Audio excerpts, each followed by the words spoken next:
Some of my clients reopened this last week and are exhausted. They are so tired. And I get it because you can't go, you may have been closed down for 3 or 4 months at this point, and you can't launch back into, a full work week, especially if you're a healer and you're giving a lot of energy and you're still, kind of dealing with everything going on as well and not necessarily receiving the one-to-one that we really need to receive as healers.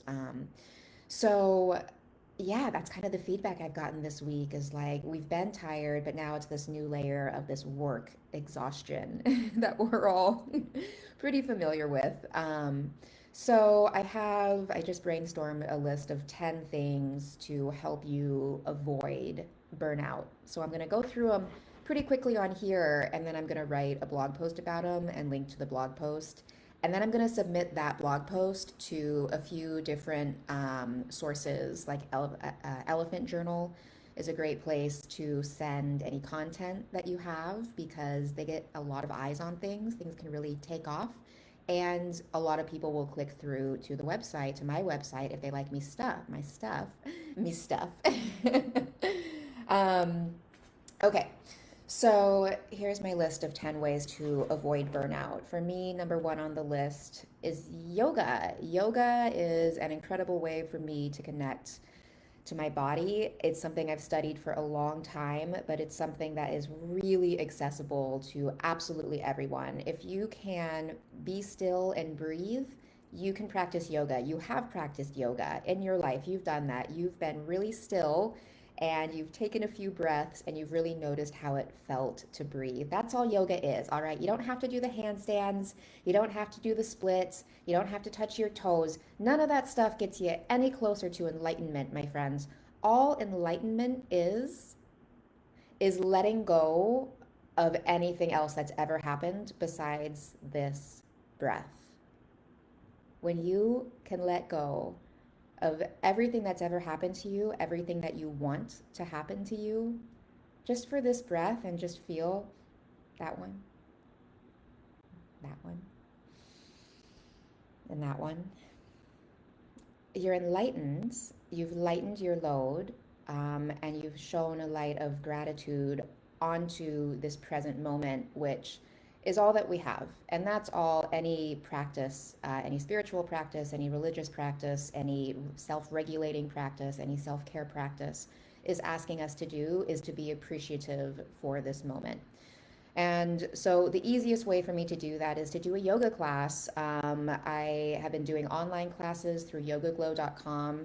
I do my own classes. It's actually something that I really love to do to test out how, things I recorded a year ago now feel in my body. And also just to see how I've grown, but also because I really love the flows that I do. They're really creative. They feel really good, and I recommend them for you as well. You can sign up for that at splendid.yoga/online. You get a free week, so you could try it out. They're all 20 minutes. I have all levels on there. There are so many free yoga resources on YouTube. I'm not much of a YouTube person. I don't know why I have such a block with it. I just don't think to go to YouTube. I think it's the ads, actually. I do know what it is. It's the ads. I hate ads when I'm watching something. And if there's any risk of there being an ad or a pop-up interrupting my viewing experience, I'm out. I want nothing to do with it. So I don't personally go to YouTube for that reason. Many people do for very good reasons. There are incredible teachers on the YouTube. Instagram, there are live classes all day long. You can go to IGTV and look for yoga classes for short little flows. Or you just do some breaths. You just reach your arms up and you pull your arms down and you're breathing and you're paying attention to it. And that's what makes it yoga. Okay, so that's the number one way that I avoid burnout. The second thing I do is I meditate. And I specifically, there's a few different meditations that I'll do. I have been doing a lot of Qigong recently, which is also on my list here. It's a little bit different than what I'm talking about in terms of meditation. So when I say meditation, I mean doing something that brings you to the present moment. So like doing yoga is a form of meditation.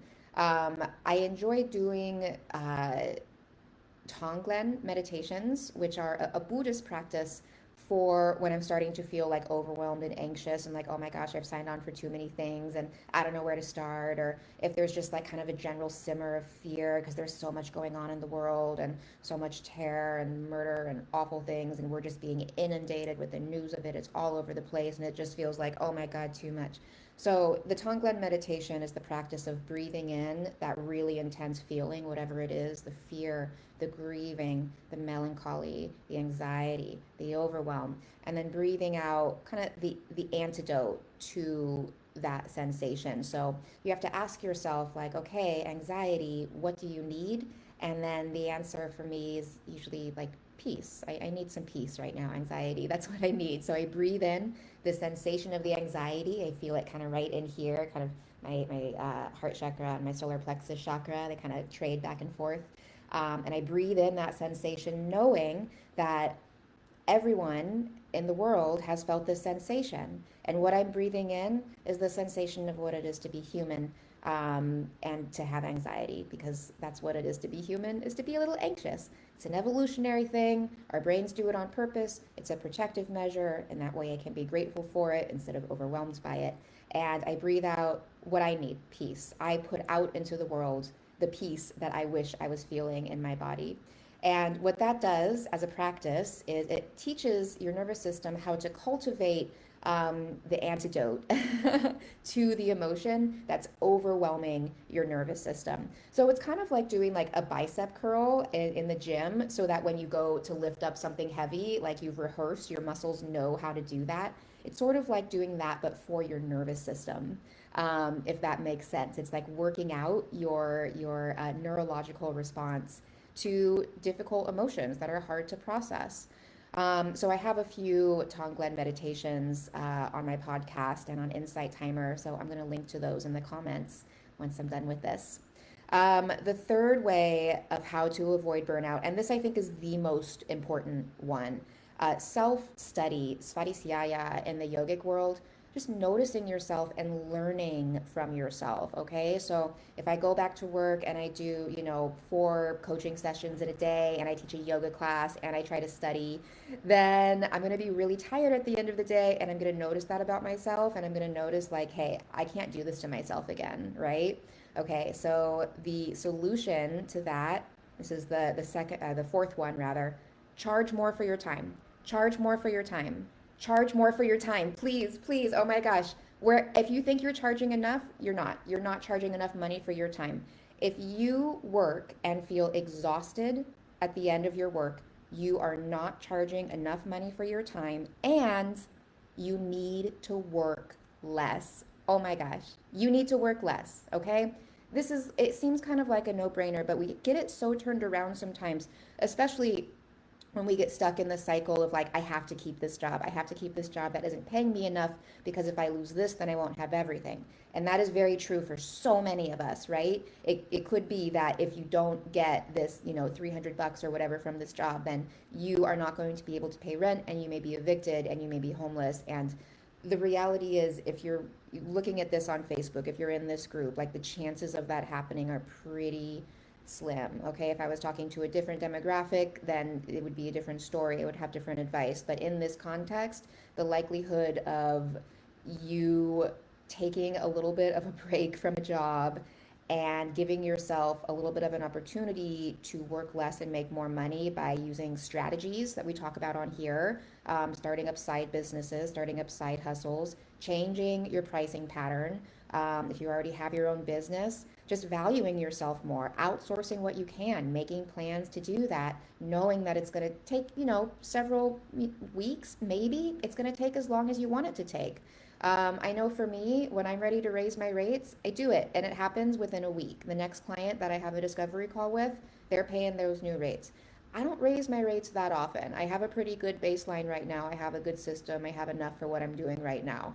But I also always have plans in the future for how to make more money and work less, because the more valuable my time is, the more value I'm putting into the world, all right? If I can work for 3 hours a day and touch tens of thousands of people and change their lives, and then be able to have another 8 hours to take care of myself and to study so that the next time I go to work, I have even more to offer, then my time gets proportionally like more valuable every single day than if I work for 9 hours and then I have maybe a half an hour to study and maybe I fit in, a yoga class, or maybe I drink a glass of wine because I'm too exhausted to do anything else, right? There's just not a lot of time to create more value in that schedule.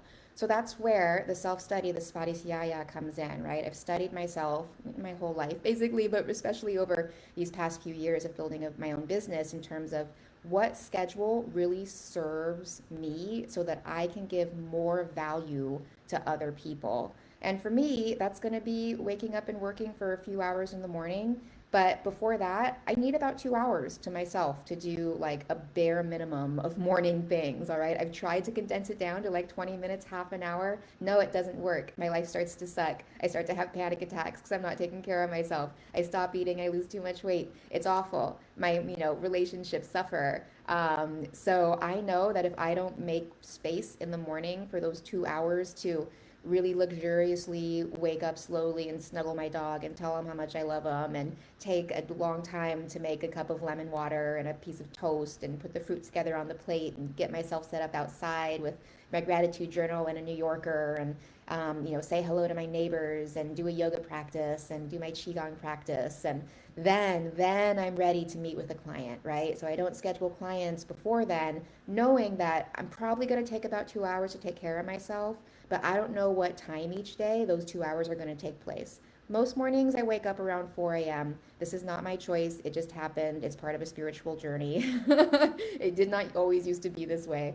So I can count on starting that process between 4 and 5 in the morning. So that means I'm not going to take a client before 8 a.m. just in case this is the day that like I sleep until 6 and I actually need those 2 hours, right? Because if I set an appointment for 6 or 7 a.m., this would probably be someone who's, in India or Australia who I'm working with. I am not going to bring the most value to that relationship, and it's not going to be worth my time, and it's not going to be worth their time, and I'm not going to do that to them. So, self-study is the way to avoid burnout. Notice where you lose energy during the day and create pockets where you can create energy during the day. So I know for me, I'm in a dead zone from like 3 to 5 p.m. I have no energy. So that's the time that I've scheduled to. This week it's been really hot. So I go to the beach and I lay out in my bikini and I nap, or I receive healing work. I've been doing remote Reiki with one of my sweet friends, Holly. If you have any interest in remote Reiki, it's really powerful. I'm happy to pass along her information. I'll put her contact info in the comments as well. Um, it can also be the time that I go for a bike ride, which like when I'm tired, I'm like, out of the last thing I want to do is hop on my bike and ride for 10 miles. But within a mile of moving my body, things kind of kick into gear and I start to get more energy and the endorphins start to come in and the music starts popping, and then I'm in a much better mood.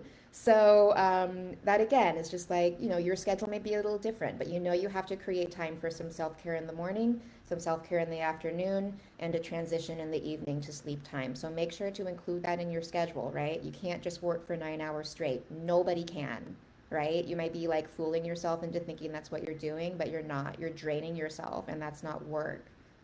Okay, so let's see. We're on 5 now. So the first one was yoga, some form of meditation. I like the Tonglen meditation, self-study, Svadhisthaya, charge more money for your time. Figure out how to do that. If you don't know how to do that, you need to schedule a call with me. I will teach you how to do that in 20 minutes. Work less. I can also teach you how to do that in 20 minutes. Um, Go to sleep. This is the sixth thing that you need to do to avoid burnout is you need to sleep. Okay, so a lot of you are on stimulants like caffeine. A lot of you have ADD. You've got the Adderall, you've got the Ritalin, you've got things that are stimulants that are keeping you awake. You need to be a little bit more disciplined about when you take those stimulants. So if you drink caffeine and you're drinking caffeine at 4 p.m., you're not going to get a good night's sleep. If you can, no caffeine past 12, if you can. If you have ADD, you're on some sort of time release pill, talk to your doctors and see what you can do to make sure that you are getting enough sleep so that when you wake up without an alarm and you wake up feeling rested, okay? Those are the two things you need to be able to do to avoid burnout. If you need an alarm to wake up And if you wake up feeling tired, your life is not sustainable. Something's going to give. It's probably going to be your health, your body, right? Your relationships may suffer. It all goes to poop if you're tired. We don't want to do that to ourselves anymore. Sleep cycling is my favorite trick for getting to sleep and waking up feeling rested. Sleep cycling is where you wake up after a 90-minute REM cycle. REM means rapid eye movement. So that's like your deep sleep when you like your eyes are twitching back and forth and you're dreaming and all the like internal organ stuff is like cleansing. You're going through that washing machine cycle through the organs. So if you can wake up at the tail end of that cycle, then you'll wake up feeling more rested than if you woke up in the middle of the cycle. So imagine if like you have all your things in the washing machine and they're being washed and you opened it up like halfway through and it'd just be all dirty water. Like you're trying to wake up in the dirty washing machine water. But if you wait till the end of the cycle, you open it up, everything's clean, it's ready to be thrown in the dryer. So wake up on a 90-minute cycle. That means that when you fall asleep, it takes me about 20 minutes to a half an hour to fall asleep once I've made that decision. So if I go to sleep at 9 o'clock, I'm probably going to be asleep by 9:30. So I'm going to try to wake up somewhere within a 90-minute cycle. So it would be, I could wake up at 11 or 12:30 or 2 or 3:30, on and on and on. So, but I'm going to feel more rested if I wake up at 3:30 than if I wake up at 4:30 because I won't wake up in that dirty washing machine water, okay? So get sleep, stop using as many stimulants. You won't need as many stimulants if you're getting enough sleep, okay? So there's a little bit of a transition period, there's a withdrawal period, you're on a drug, caffeine is a drug, so give yourself a little bit of space and grace for that and taper off slowly. But maybe, if you want to avoid burnout, if you want to feel really energized throughout the day, my friends, you have to sleep. Sleep is so important. Please, please sleep. Um, the seventh thing on my list here is Qigong, which I've mentioned. This is a relatively new practice for me. It's something I'm learning in my traditional Chinese medicine studies.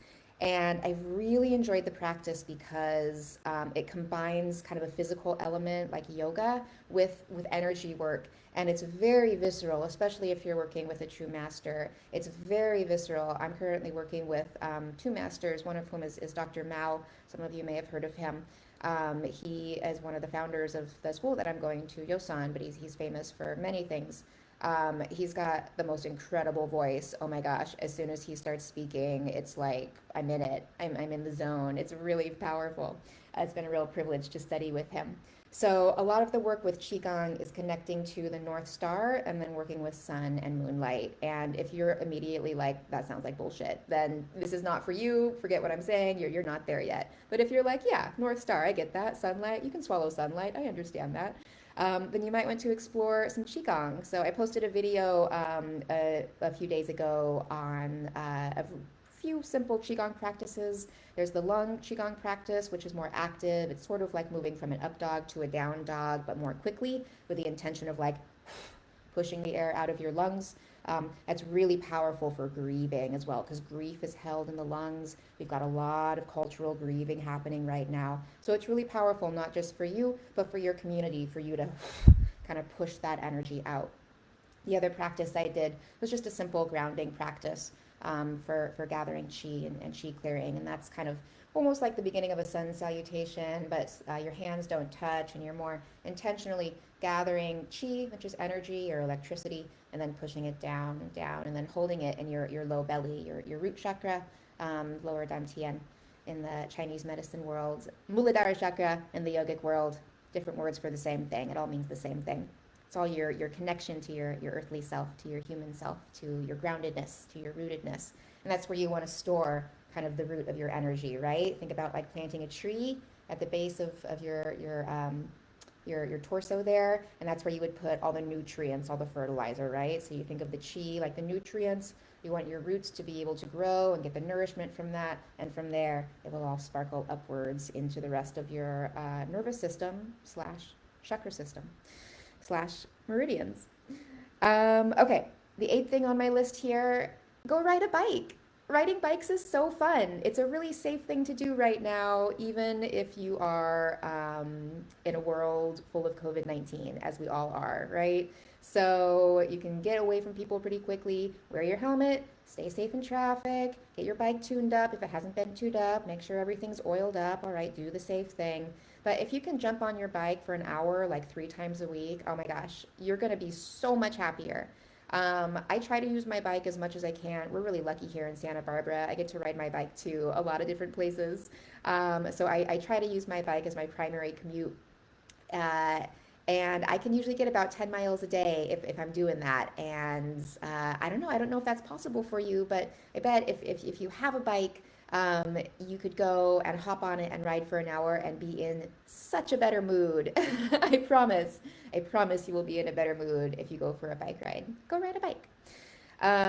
The other suggestion I have is to go walk in nature. This is number 9 on my list of ways to avoid burnout. Go for a walk in nature, my friends. Nature is so nourishing. Okay, so if like you're gathering chi in nature, you're gathering the chi, the energy of the trees. You're gathering the energy of the ocean. That's where I like to do a lot of my chi gathering, over by the ocean, negative ions.